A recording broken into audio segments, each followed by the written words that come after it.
Oh, the weather outside is frightful. But the American flag is so delightful. It's Christmas in July. Let's review, Roger. Let's review. Let's review. Oh yes, oh yes. I do a terrible typical, and I really do. That was awful. Oh boy, it's swell to say. Good morning, Good USA. morning, Good morning, USA. All right, all right. Season's greetings, fellow armchair Imagineers. Tiki here, And Blue Dragon 5. and welcome to Christmas in July, this series where we run down and give you a review of a Christmas special each and every day of July, and it's made me quite insane. And oh boy, can you believe it's about a week until we're done? About a week until the first year of Christmas in July is in the books, Blue Dragon 5. Well, it's the gift that keeps on giving, after all. No, it is not the gift that keeps on giving after August. No, after all. Do not fill our audience with false lies. There will be no more Christmas specials after July. I swear to God, I am so done with Christmas specials. Not that I don't love them though, and of course we've got a couple good ones tonight, don't we? Don't we, Blue Dragon 5? Well, given our whole show is based in July, these are probably the most patriotic of Christmas specials in the grand scheme of things. So it's fitting, most definitely. Actually, it would have made sense to review it on the 4th of July, come to think of it, but oh well, we got an adequate thing for 4th of July too with the DC, so. Oh, darn, I wish I thought of that. Oh well. By the way, I just want to point out really quick, I don't have my usual webcam with me, my HD webcam. So yeah, just excuse the shitty quality, and I'm assuming the slightly lower audio quality. Just bear with me. I will have it back by Sunday. So, all right. Anyways, Blue Dragon 5, you want to set up the episode a little bit while I grab my beverage really quick? Yeah, sure. So, folks, what we're doing here today is we are covering the Christmas related episodes of American Dad. Because American Dad started a tradition of if not every other season, they try to do it like every season, but sometimes there's a break between seasons of doing an almost annual Christmas special, pretty much. So, which so far has given us a grand total of 5 Christmas specials, and we're going to break them off into the religious-themed Christmas episodes and the Christmas holiday-themed Christmas episodes, and that's what we're going to cover first and foremost here. And it's a grand tradition because they're all different in what we're really going to get to the heart of today is that they're all different, yet they do kind of relate in themes, just kind of compare and contrast how they stand in terms of Christmas specials to each other. I mean, it's really interesting because it's like there are definitely running themes that kind of run throughout all 5 of them. And interestingly enough, it doesn't get they all kind of feel like they're in their own separate genres, though. You know what I mean? Yeah. At the same time, like they're not repeating themselves with Christmas cliches or anything. I don't see. No, absolutely not. As a matter of fact, I'd say that these episodes are kind of taking. I mean, really, they don't have a traditional Christmas formula, be it the religious ones or the Christmas ones. I mean, as we'll go into the 2 episodes we're going to talk about on this episode, one of them's basically a hardcore time travel story. The other is, all intents and purposes, a revenge horror flick. So, so it's kind of brilliant. Now, plus there's like one that's an homage to The Omen, pretty much. So whatever you would classify that film as. Exactly. And of course, like you said, the Mad Max Blade Runner one. Oh yeah, that's the one. Yeah, Mad Max. That's what I was thinking of. Yes. Oh yes.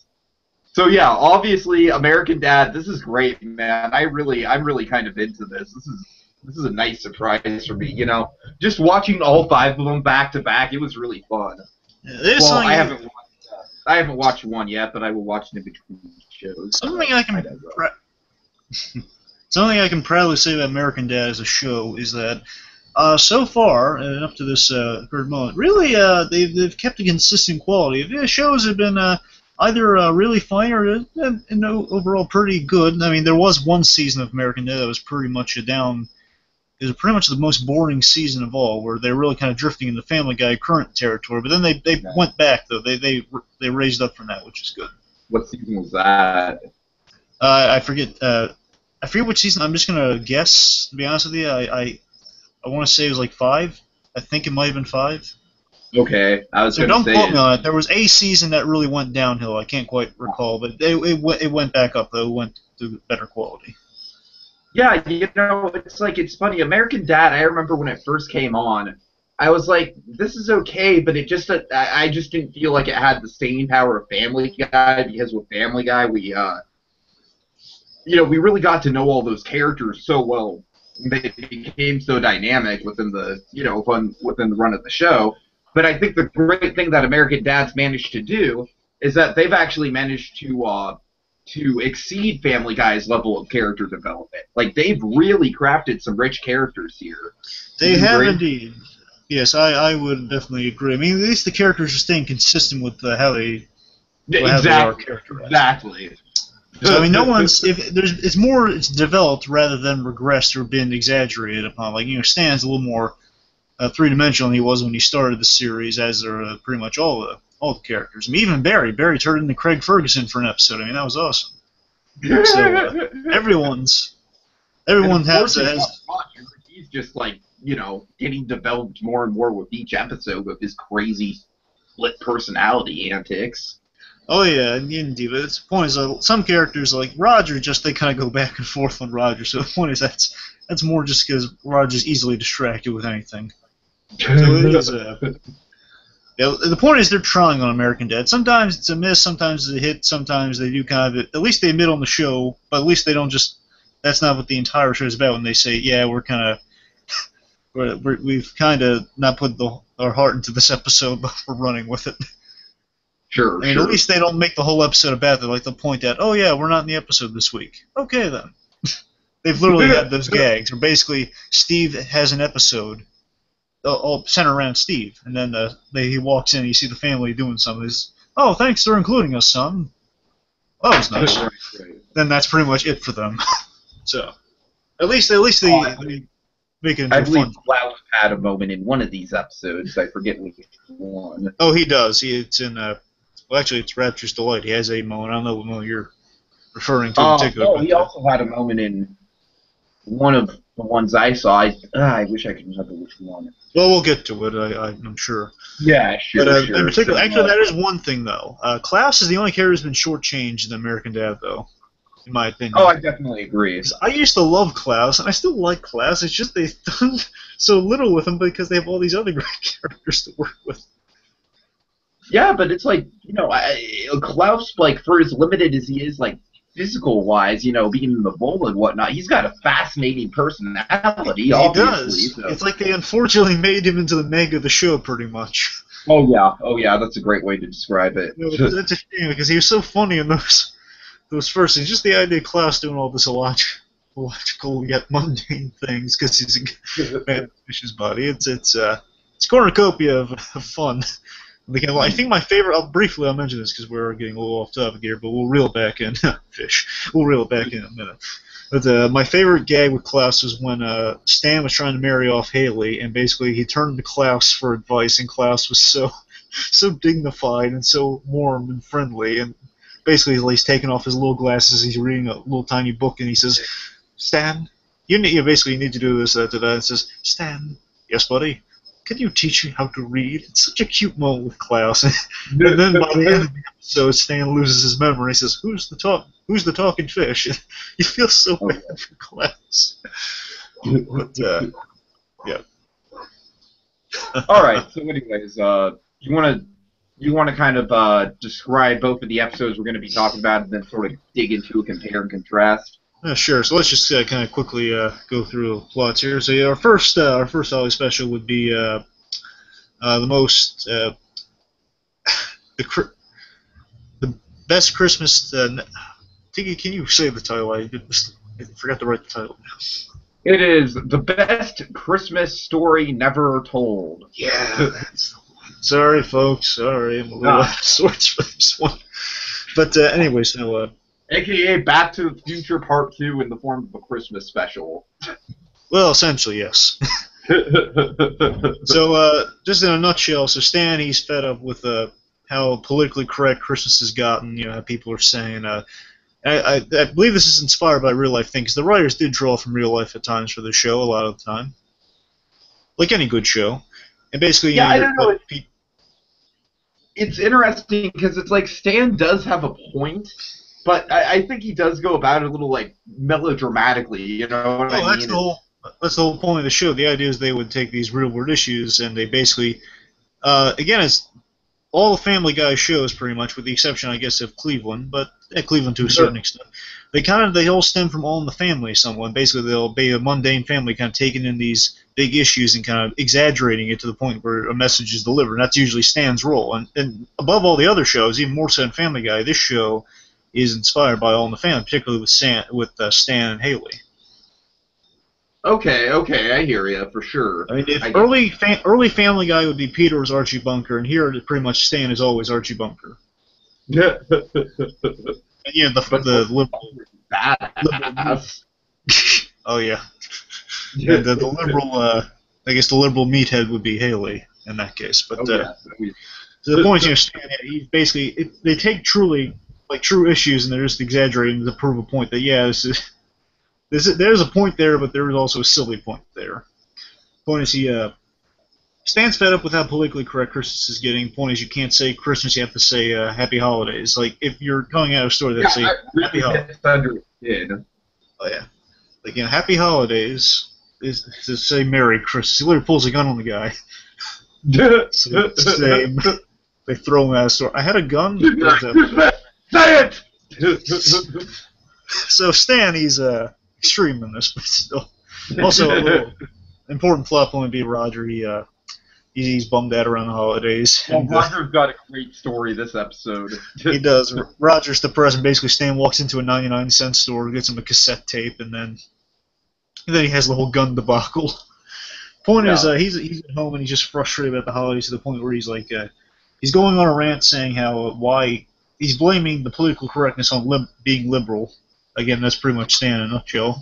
Of course. He's like, the whole idea behind Stan's character is that he's the ultimate Republican. He's the neo-Republican, to quote Seth MacFarlane. Sure, absolutely. He loves America to the point. He's like Stephen Colbert as a superhero.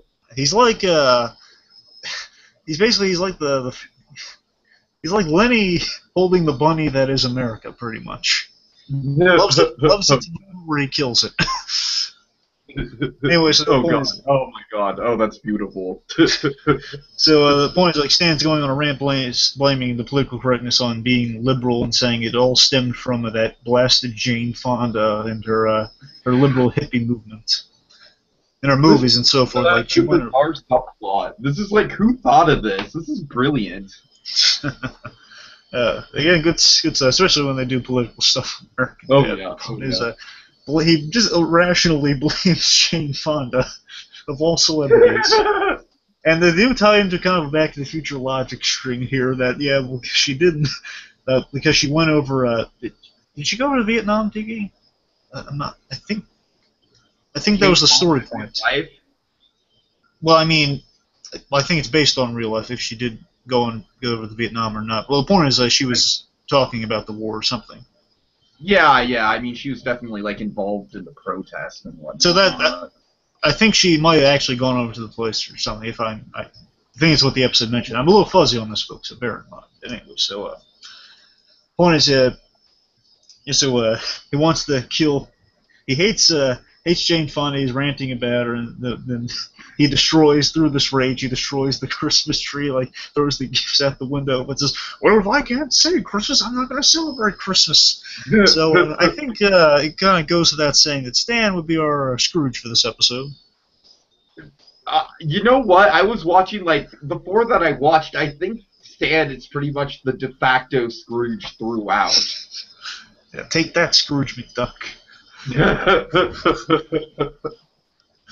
I want to just quickly point out one kind of running theme with this.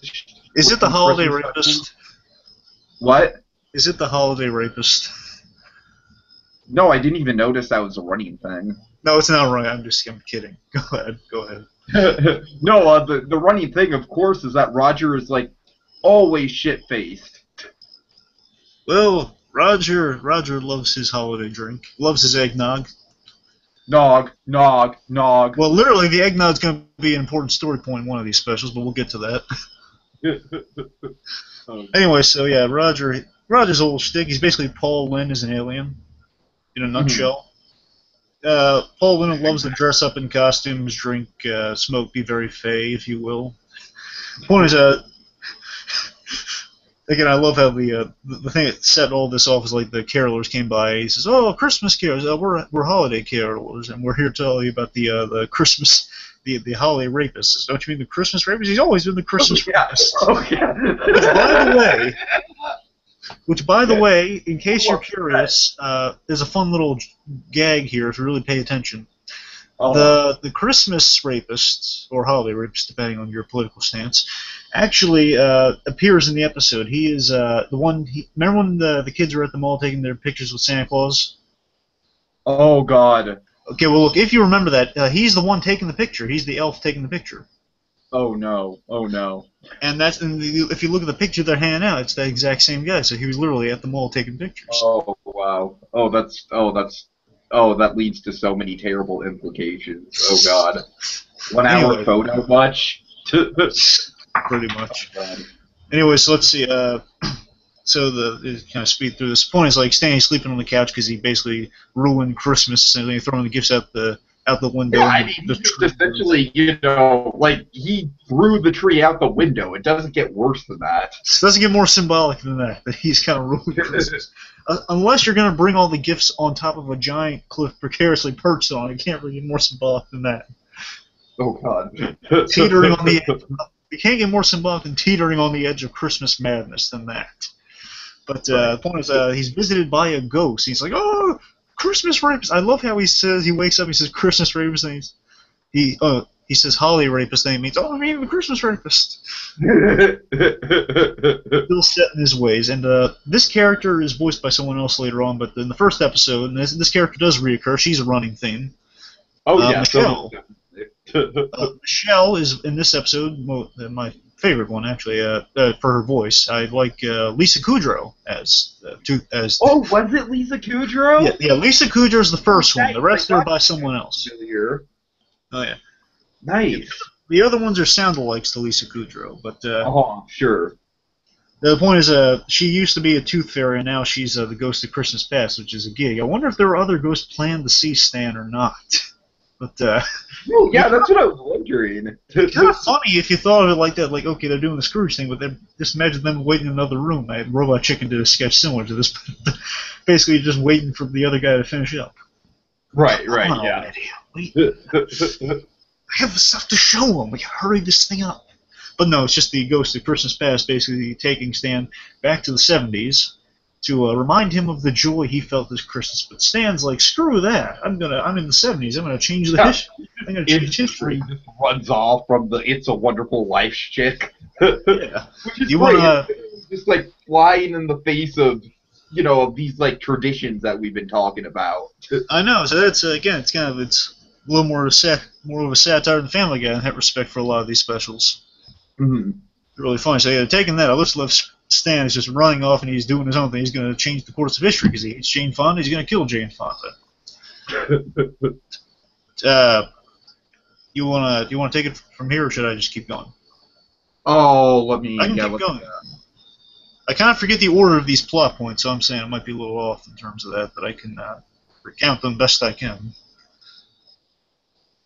Okay, so Stan tracks Jane Fonda down on the set of Clue with and this is where he finds out that Donald Sutherland is the one who's leading her into politics.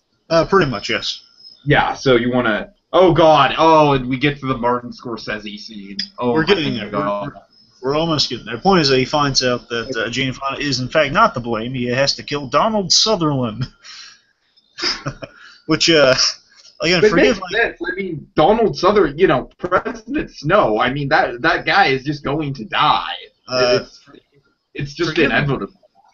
Forgive my ignorance, but Donald Sutherland, that's the 24 guy, right? No. That's the 24 guy's father. Right, right. Who's the 24 guy? Kiefer Sutherland. That's Kiefer Sutherland? Really? Kiefer Sutherland is the 24 guy. Okay, I knew it was a Sutherland. I didn't know which one. Yeah. Sorry, folks. I know Kiefer Oh, Sutherland from Monsters vs. Aliens. I don't watch 24. I'm sorry. oh God.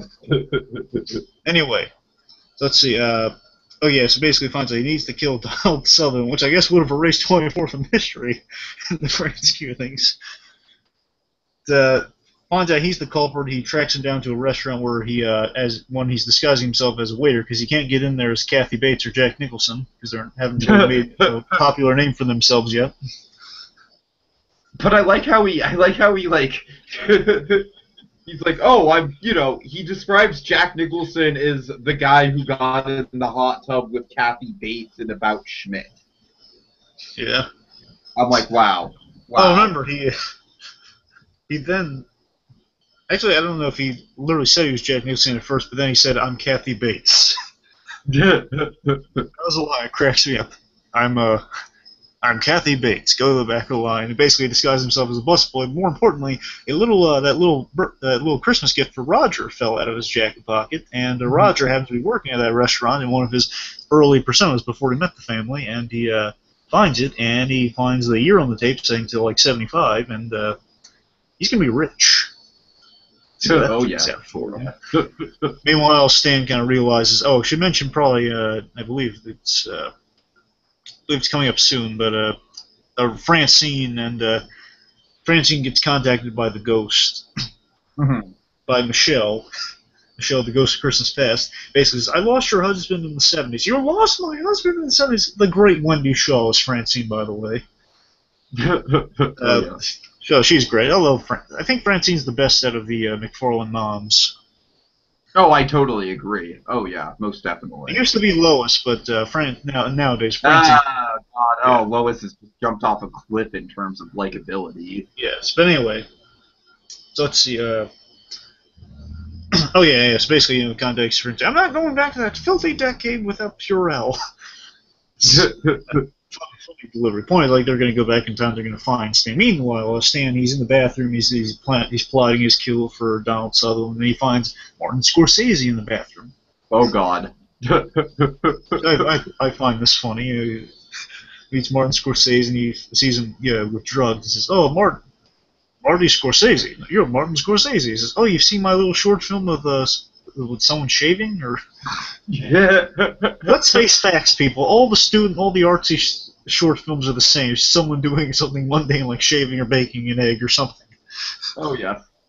No, my film appreciation class, we had our artsy film project literally be someone opening a door and making that as artsy as possible. It's always something. Anyway, so that was a little fun gag for me. Then the point is he's denouncing Martin Scorsese for using drugs. Says, "Oh, you're going to be a great man, but you can't do that if you're using that stuff." Says, "You know what? You're right." Oh yeah, that's how marijuana and creative inspiration works. So we wouldn't get The Aviator if he wasn't flying on something. We wouldn't get Scorsese movies in general. It would just, as this episode very clearly shows. Certainly. One is Scorsese unloads all the drugs. My favorite line by Stan being, "Oh, your eyebrows tickle." It's so innocent. It's so funny.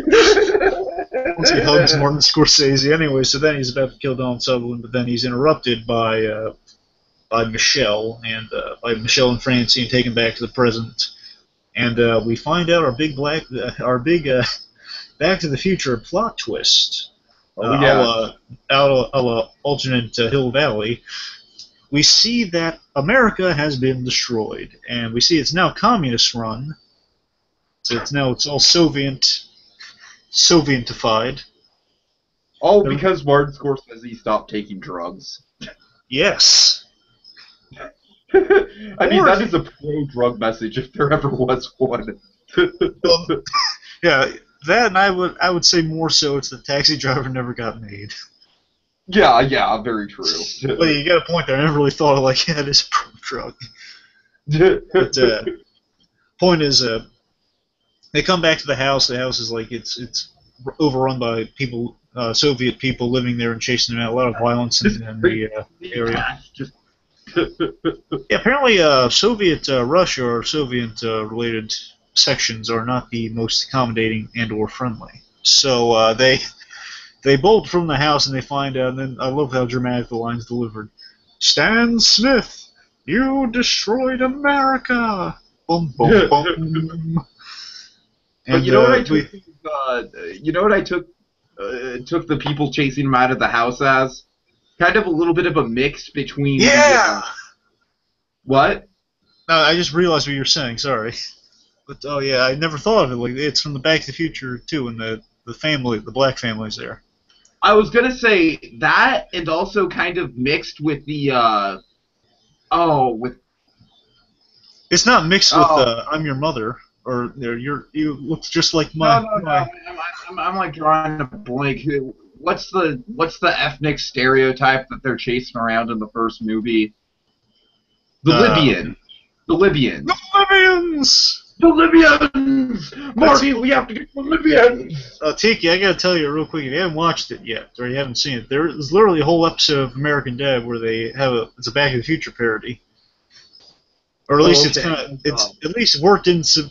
Stan's trying to build a DeLorean, and basically Steve thinks he likes Back to the Future, but no, he just loves John DeLorean. And they run into a guy who actually has a DeLorean. He's a huge Back to the Future fan. They're racing to get a part for the DeLoreans, respectively. Mm-hmm. So it's very funny. Well, anyway, I do love Back to the Future. I also love my Back to the Future.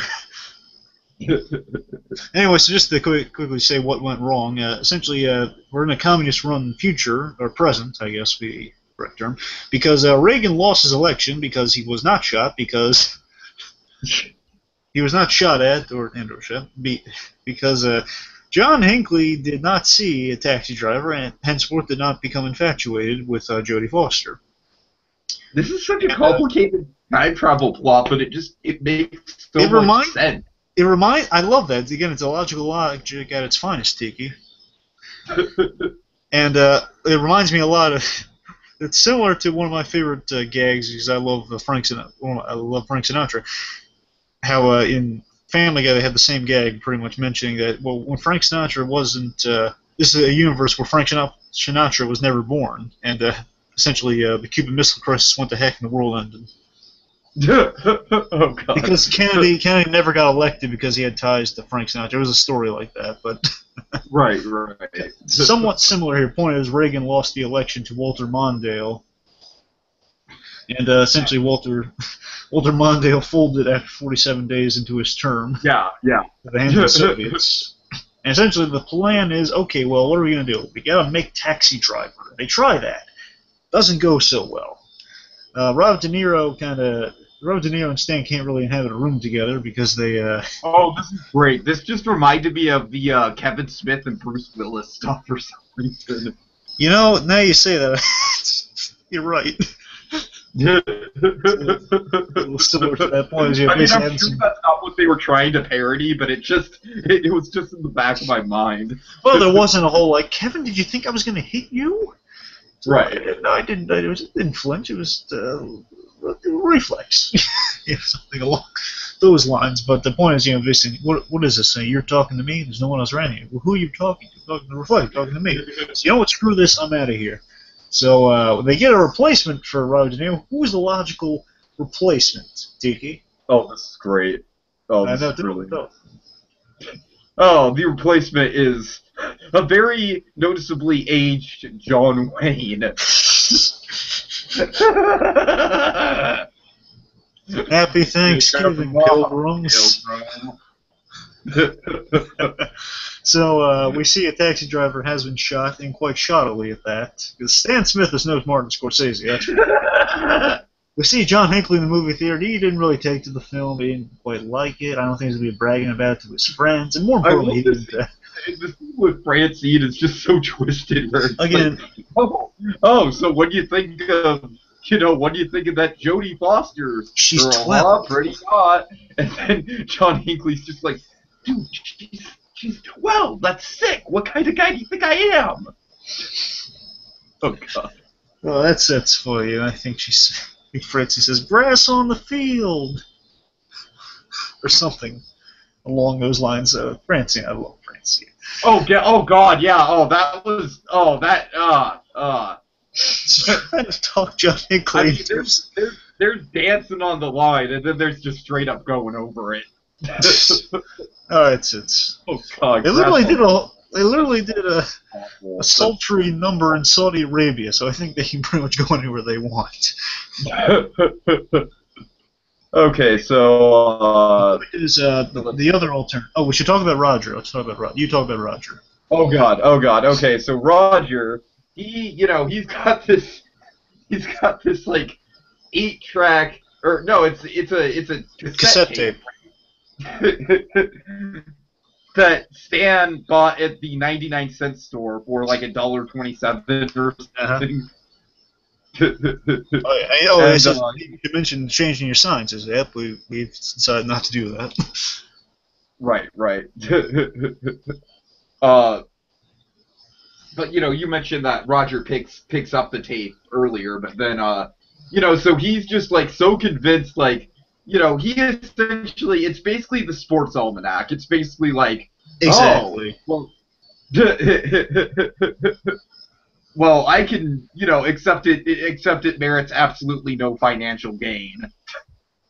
And also, he represents a part of our Christmas formula here of the greedy character. Oh yes. Not necessarily the Scrooge. I don't know. What do you think?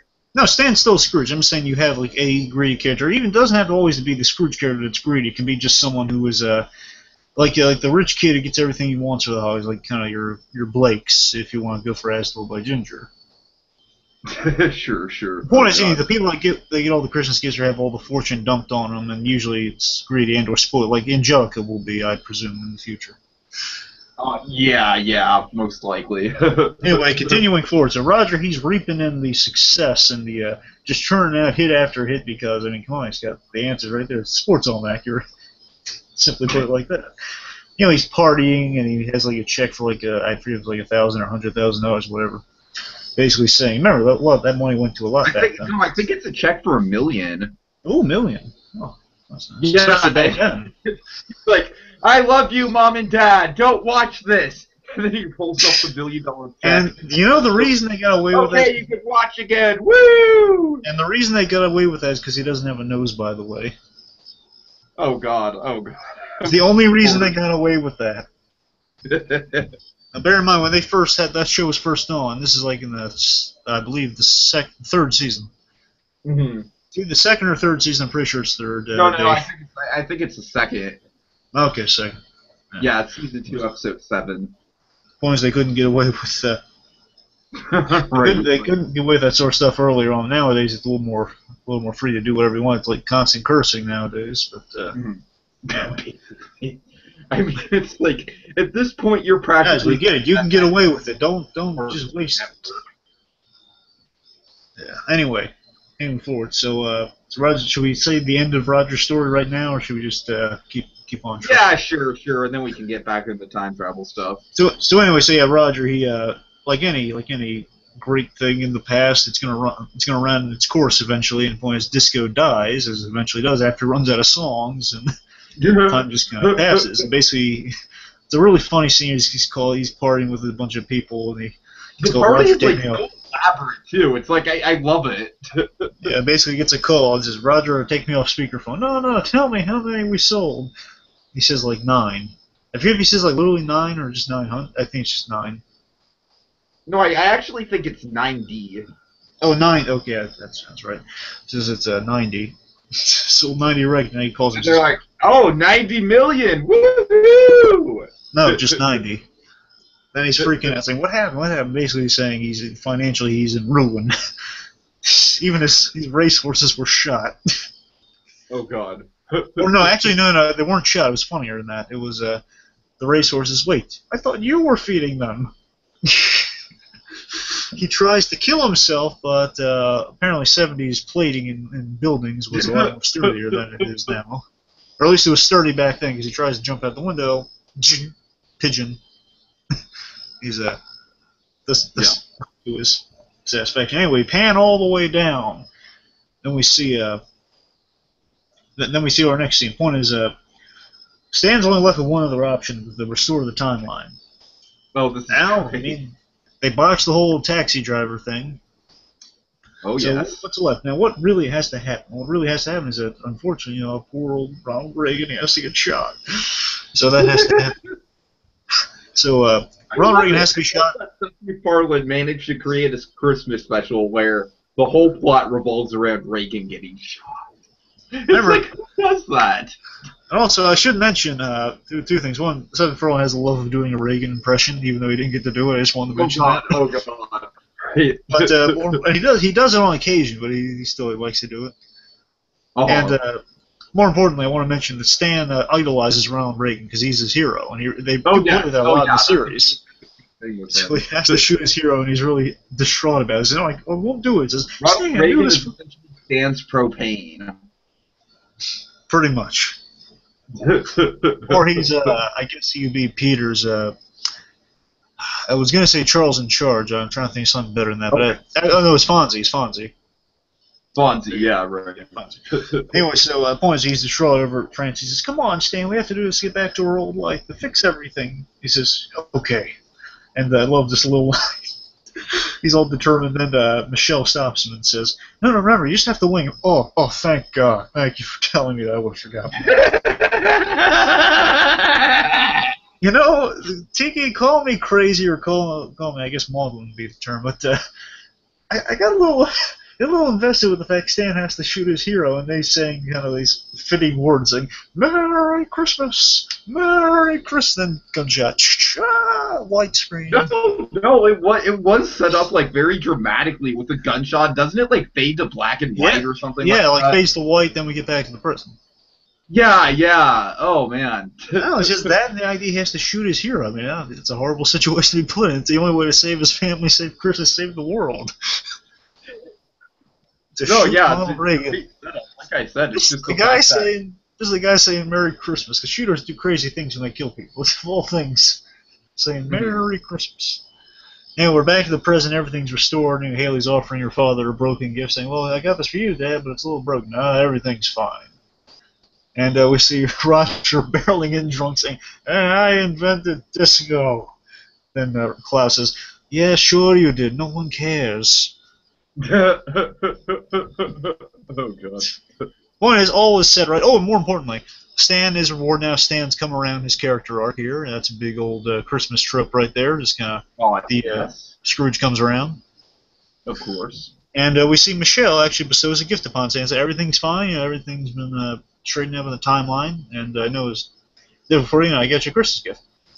And it's a Glock. He says, "Oh, I thought there was like a 3-day waiting period for that." But he shot Ronald Reagan. He says, "Oh, right." Somehow that I still don't know exactly how that helped things. But the point is, he got a Glock early, and that's what we really want for Christmas. We want guns, and we want to shoot presidents. That's really what we want around the holidays, isn't it? Mm-hmm. Oh, God. That's the message at the end of the day. Anyway, so that's in a nutshell, that's our first Christmas special, which we're going to kind of hold to the standards, I suppose. What do you think of just kind of starting off your Christmas specials with that? Because remember, this special was so popular, it gave them the idea to keep going with it in future seasons.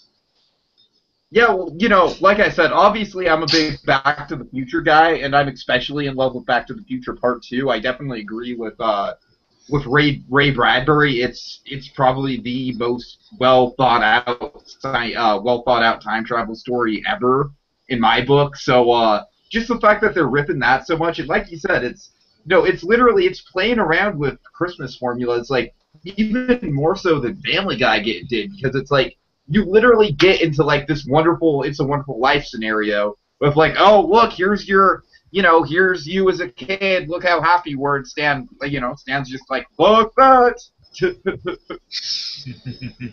And overall, what I just love is, again, they're really smart back in the early days of their story. It's not that they're not smart with it now. It's oddly enough, they're kind of going a little more laugh first than really well thought out gag first.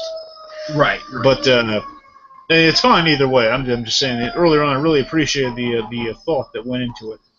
Mm-hmm. Where you take Stan, again, Stan's the standard we hold everything to, and that well, if we're doing something in society, Stan's going to exaggerate it, just kind of hold the mirror up to society in a way. And the point is, like, Stan just jumps to all these conclusions. The point is, he figures it's like holding a mirror up to how we kind of we blame people instantly.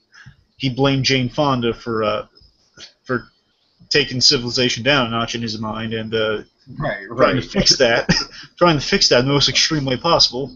He almost doomed America. So there's a message there, and it's an impressive message, I gotta say. And overall, just playing with some fun characters, it's a really fun story. The Back to the Future stuff is just the icing on the cake. I mean, if you can do a time travel story, you might as well parody Back to the Future if you can. Yeah. So, and well, we've seen time travel paired off with Christmas in the past with stories such as the classic, Christmas Carol. So you gotta love it. Yeah, absolutely. Yeah, sure. But okay, so that's the first special down. Do you want to get into the second special that's directly Christmas related, entitled "For Whom the Sleigh Bell Tolls"? Ooh. Sure, you want to take us through it, Tiki? Oh yeah, sure, not a problem. So so as we found out, the first Christmas special that American Dad did was basically a time travel story, and this is essentially a revenge thriller. Bear in mind, this is the fourth Christmas special, just to emphasize on that. Oh, yeah, I'm sorry, yeah. Sorry, I mean, no, you're right, I'm saying that. That's going to get confusing. I got it in mind, though. It's like this is the fourth one chronologically. It's just the stuff has, advanced. Like Jeff's now, he's married to Haley at this point. Just want to point that out. Oh, yeah, right. And that is a big thing. So that kind of starts out the episode. Like, Stan, he's just really just kind of being, just being a jerk to Jeff, basically insisting that he's not a part of the Smith family. Mm-hmm. But really, Stan's big thing is for Steve's Christmas, he wants to do a little bonding experience with Steve. He wants to give Steve, what does he want to give Steve? Well, again, if we're comparing and contrasting now, guns play a big part of this episode, and also if you want to look for a part of the Christmas formula here, a little bit of a Christmas Story. Oh God, I didn't even think about that at all. But you're right. Oh wow. Yeah, it's a bit of a Red Ryder BB gun. Stan gets an AK-47. Yes. Oh God, Walter White would be proud. Give him some tracer rounds, son. Okay, so oh my God. Stan wants to give Steve. I'm sorry. Go ahead. Well, this just starts off a whole thing, Stan's trying to teach Steve to shoot. Of course, Francine is not into the idea of giving Steve a gun at all, naturally, because it's very dangerous. I like how literally the first shot that Steve takes, it just goes all over, and a bullet hits his glasses and breaks them. And then again, Stan's like, story. You know what? Stan's like, you know what? You're right. This is very unsafe. And then he's like, here's some goggles. There we go. A-okay. Again, by the way, Christmas Story reference. Oh, yeah. You'll shoot your eye out, kid. Okay, so he says safety, and then they shoot something, and then immediately something goes wrong. So long story short, Steve, he's kind of getting into the groove of it a little bit, and Stan's like, "Oh, there's a snowman, son. It's an easy target. Why do you shoot him?" And so Stan shoots a snowman, and to everyone's horror, Do you want to shoot a snowman? Do you want to murder a snowman? Do you want to murder an iconic holiday figure? So yeah, the snowman starts bleeding human blood, which I must say is a very horrific sight. Oh yeah, big time. And lo and behold, well, they think they burst. They think that it's a mall Santa, right? At first. Yes. They find out they have shot someone, and they think it's a mall Santa. Stan runs a DNA test on all the mall Santas in the city, it doesn't match, and then they see the news that Santa's missing, and they put two and two together. Oh no, we just killed Santa. Well, no, actually, I'm pretty sure. I could be misremembering this, so bear in mind. I don't think they realize until they get actual indication from the North Pole. I think it's just they still think it's just a random Santa Claus they killed, and then Francine happens upon the body and says, "Okay, we're all agreeing to hide this body." They bury it in the woods, and then eventually they all get notes in the mail saying. Okay, yeah, you're right. My bad. But before that, though, we should mention a bit of Roger's story. Roger is facing a little bit of holiday impotency. Of course. In terms of he can't get drunk around the holidays. And he gets advice telling him about this mystical legend about a moonshiner. And I love how he gets the liquor store owner's attention. Oh yeah, I love that. And also the liquor store owner is voiced by Clancy Brown. I just love Roger's kind of whispering. Like, I want to mention, I just love how that scene plays out. Initially, he's basically saying, "I need some strong booze." Point is, he then says, "I can't get drunk." He says, "Oh, it's okay, friend. I just wanted to see how serious you were about it. Now come here while I tell you to." And there's the incompetent guy that walks in and says, "Where's your certain brew?" He says, "Oh, over there, over there." He keeps bothering him. He says, "Get out of here! You're killing your story." And like he asks, "Do you have batteries or something?" And basically, Roger like ninja slaps him from across the room. Oh, really funny. Point is, Roger happens upon the mountain range where he finds the mystical moonshiner, your friendly neighborhood redneck, pretty much. Who takes him and teaches him how to make the merry brew. I think it's Bob. Is it Bob Toad or what's his name? Bob. I think his name is Bob Todd. Todd. That's not Toad. That's Todd. I can't read my handwriting, folks. I'm sorry. Bob Todd. Bob Todd. Bob Todd. Bob Todd. Okay, anyway, so yeah, Bob Todd. I love this guy. I love his design. I love his voice. It's funny, just the idea, like, he's this, when you drink the brew, you see him as this mystical creature. It's essentially a hallucinogen. It's essentially like LSD in the form of alcohol. Pretty much. Oh god. Again, another example of Roger becoming schnockered around the holidays. Oh yes, of course. That is a running thing that does not go away. So meanwhile, after the family agrees to bury the body, which they've done, they each receive a letter, an ominous letter, saying, I know what you've done, essentially. Basically saying, we'll get revenge, and then they find out from an elf. Take us through the scene, Teague. What happens? How they find out the news? Well, they find out through an elf that, essentially, well, you're screwed. Santa's going to come and get you on Christmas Eve. They say they dug up Santa. I'm sorry, go ahead. Is the elf riding a reindeer, I think? I think so. I could be wrong. Yeah. I know he flies away on something. I don't know if it's like a reindeer or if it's a sleigh or... Probably a reindeer. Mm-hmm. Point is, I like how they mentioned... I love Stan's reaction to this, because Stan's reaction is just like, oh, well, it was probably just a little person. They can't find jobs, so they have all the time in the world to just be mischievous.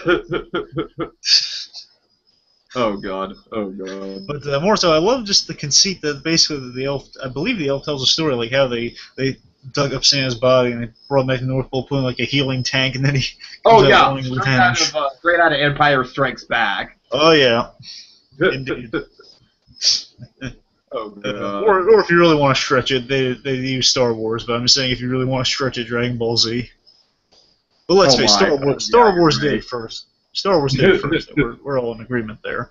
Anyway, let's see. So essentially, the family says, "Okay, we gotta get out of here. Where's the safe place we can go?" Roger's moonshine guy's place on the mountainside.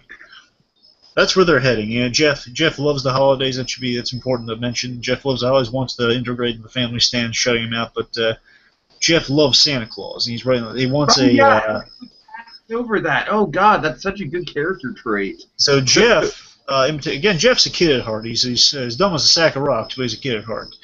And he really is one of my favorite characters on the show. I really think they've done a good job developing him. I also like Jeff Fisher. He gets more development as the series goes on, as you can probably imagine. Yeah. And Jeff, in particular, actually, he's based on a real person. He's named Jeff Fisher, by the Oh, way. nice. Anyway, so Jeff wants, in particular, if I'm counting this right, correct me if I'm wrong, Tiki, he wants a prop, a helmet, like one of Oh, those. I love this. I That, love this. a helmet from, what is it, the Golden Compass? The movie, Golden Compass. the movie Bear with helmet. yeah, it's the girl with that. Remember the girl in the polar bear? That movie?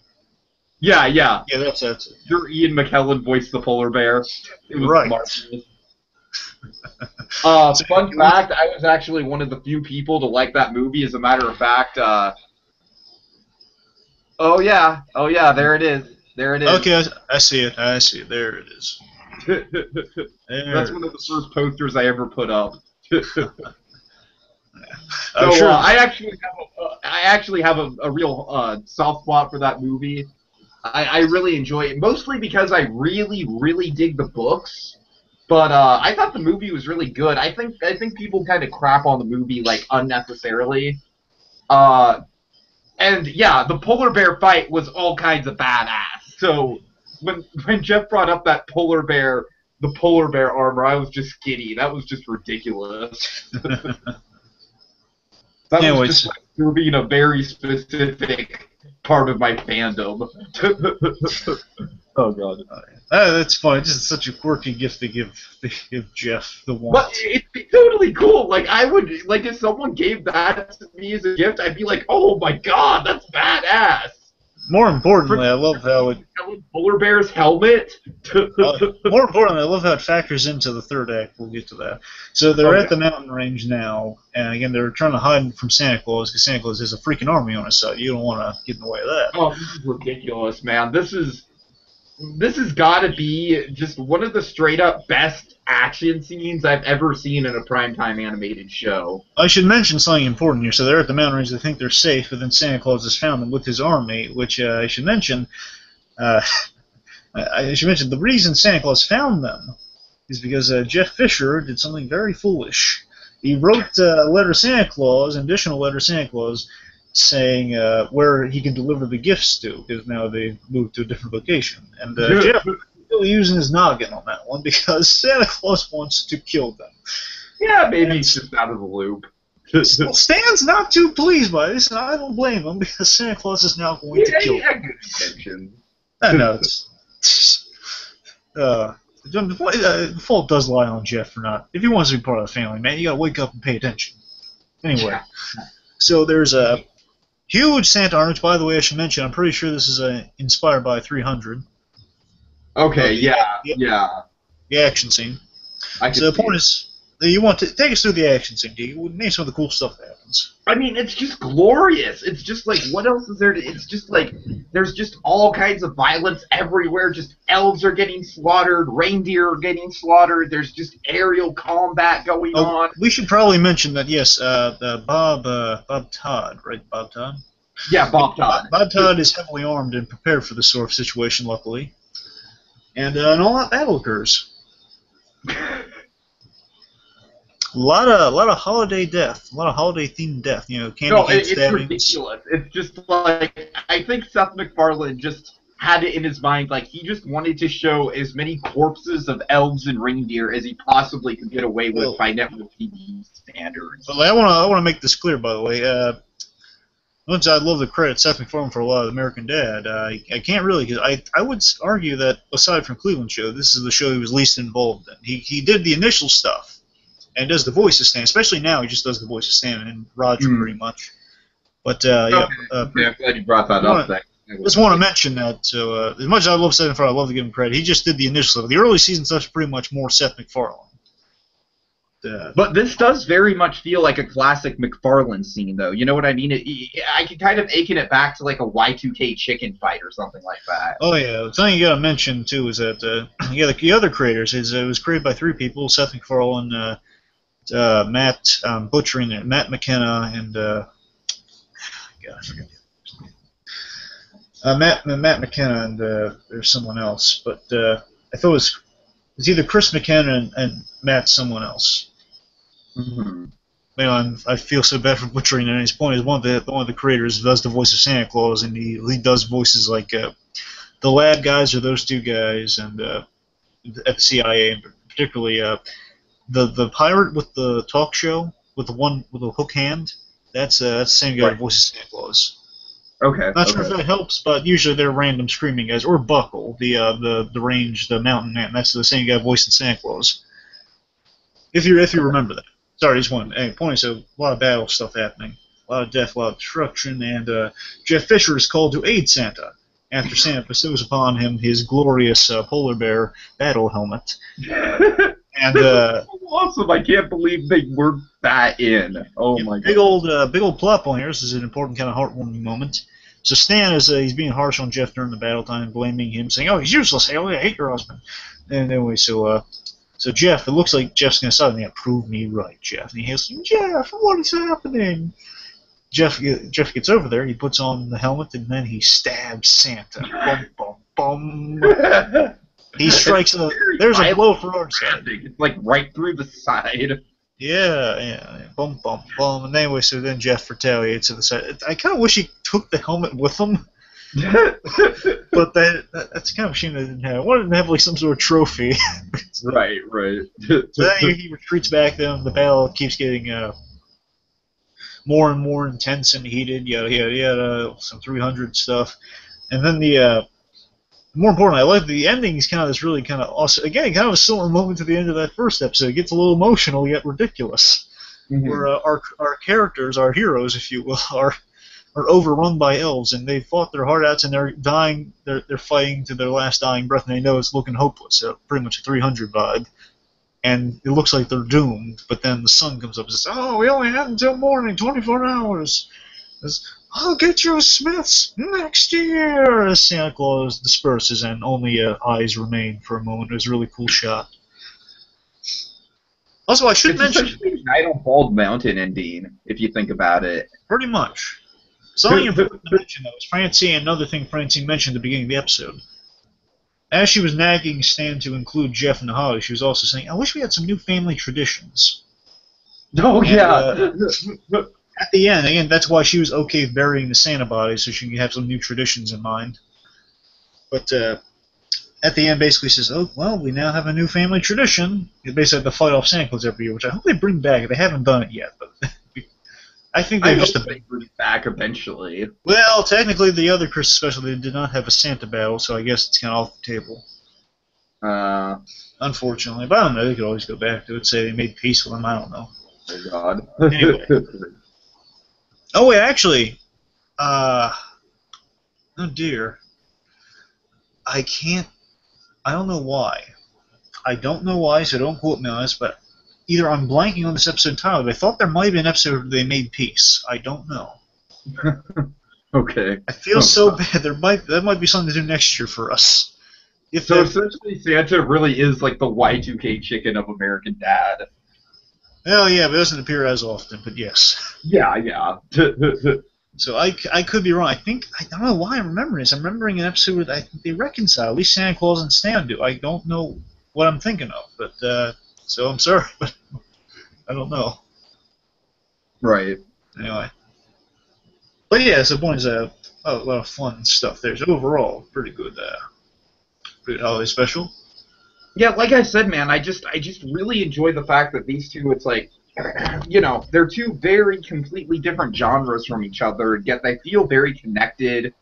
You know, especially you got the Roger stuff going on. I mean, I'm sure if we talked about these in production order, we could connect it even more in terms of storylines going on. But yeah, I have to say, out of all five, well, I don't know, I haven't seen the Rapture one yet, but out of the four that I've seen, this is definitely my favorite one. I think it's just by far the most outlandish, the most creative, and just like, you know, who doesn't love seeing thousands upon thousands of elves being slaughtered? I don't know about you, but that's my idea of a good Christmas.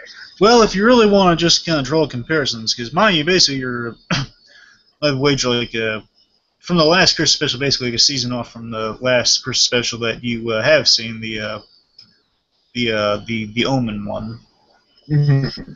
This is right before then, and if you just look at this episode in comparison to the first Christmas special we covered, you can tell Stan is now kind of he's evolved as a character, and that he's not as kind of exaggerated like the neo-Republican. He's more so like he's a family man with Republican quirks, and he's Sure.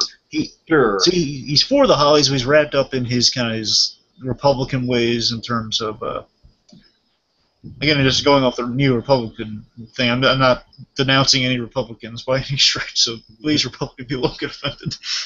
But I mean, like he's uber gun control, and that character trait's still there, but it's a little less now. It's just more so, okay, I'm indulging in the holidays. I'm doing the thing that logically makes sense to me.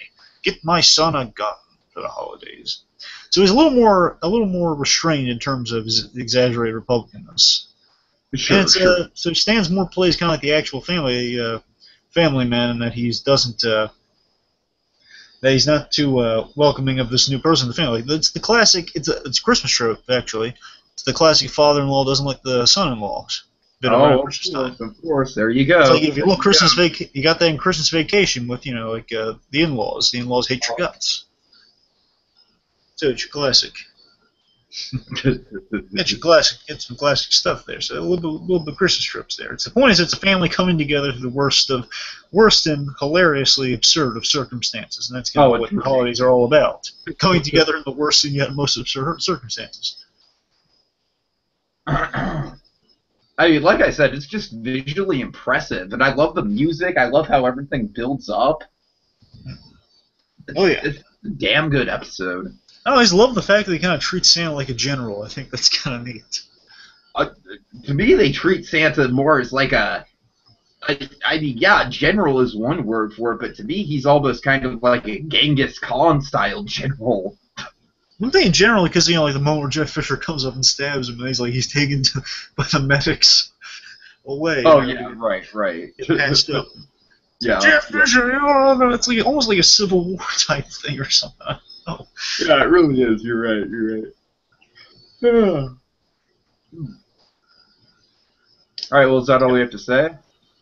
Yeah, pretty much. I also enjoy this special. It's good. I don't know. I think just in comparison to these two, and again, we're just mentioning that we have covered these two because they directly deal with Christmas, a little less so than especially more the religious implications of Christmas. This one is more so the just the classics, the holiday itself, just the being with the family, the gifts, and so on and so forth. Sure. So. Yeah. All right. Well, we certainly unmasked a few more traditions. It's we've only got about a week to go, but we're still uncovering some more tropes and formulas that are kind of leading us to our quest to discover the ultimate holiday special, Blue Dragon 5. Oh yeah. And how are we going to do that, Tiki? We're going to do that, as always, by putting the mistletoe underneath the microscope. Next time, Christmas in July. La la la la la la. Yes.